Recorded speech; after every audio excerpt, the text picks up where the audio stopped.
til hamingju með spennandi og nauman sigur. Hafðirðu einhverjar áhyggjur af því seinni hálfleik þegar að Blikar settu upp í svæðisvöllunum? Nei, það eiginlega hjálpaði okkur heilmikið. Það bara drap niður tempóið fyrir okkur og við vorum að spila á mun færri leikmönnum en þeir, þannig að það var bara mjög þægilegt. Líka hún var ekkert að reynast okkur svakalega erfið. Það var frekar það að við fórum svolítið í því kannski að reyna að kannski hefða okkur of mikið á tímabili. En það var bara, við höfum ekkert verið endilega í vandræðum með svæðisvöllina þegar við höfum getað tætt hana svona innan, sko. Þannig að það var alveg tilbúin að skjóta. Þannig að Þið lentu í smá villuvættur alveg undir blá lokinni, manni verið 3 fljótar villur þarna í fjórðarleiknum og það var ekki allavega gott í Nei, við bara lentum í smá, þannig að þú veist, Smith var aggressífur að sækja á körfuna og gerði vel og hann eiginlega svona átti stærsta þátt í því að kannski, þú veist, halda Blikunum svona nálægt þegar að, þú veist, 2 mínútur var eftir en ég var rosalega ánægður með hvernig við klárum þetta og það virtist bara allir geta sett stóra körfur.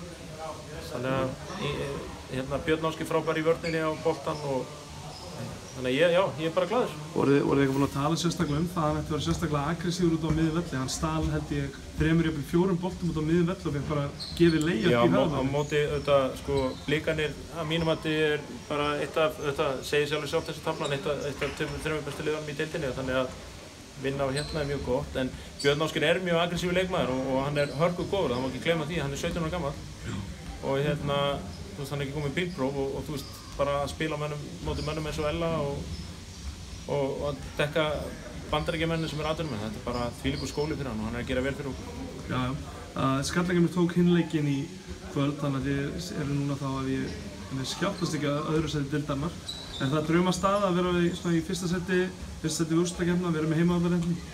Sko það var ofsalega þægilegt fyrir okkur að þú veist, við erum ekkert eins og ég sagði eftir síðastali, við erum ekkert uppteknir þessu deildarmeistaratitilli, við erum bara uppteknir af því að þú veist, það er bara næsti leikur og þú veist, það er stemning hjá okkur núna og þetta er að ganga vel og við náum að klára þessa jöfnu leiki en það væri ofsalega þægilegt að ef við tökum ekki í fyrsta sæti eða verið í öðru, ég væri að ljúga ef ég myndi segja eitthvað annað, þannig að jú, það er mjög gott.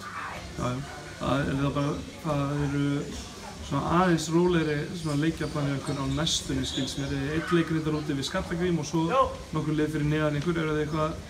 Liðið fyrir neðan er Fjölnir og Hamar sem dæmi og Gnúpverjar var að bæta við sig núna Bjarnargeir og Stjörnunni og Leifi sem er baráttu í okkur.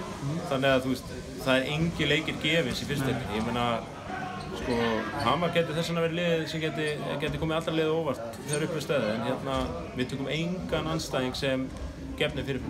Ég skil. Við bara höfum gefnað því. Til hamingju með sigurinn. Takk fyrir.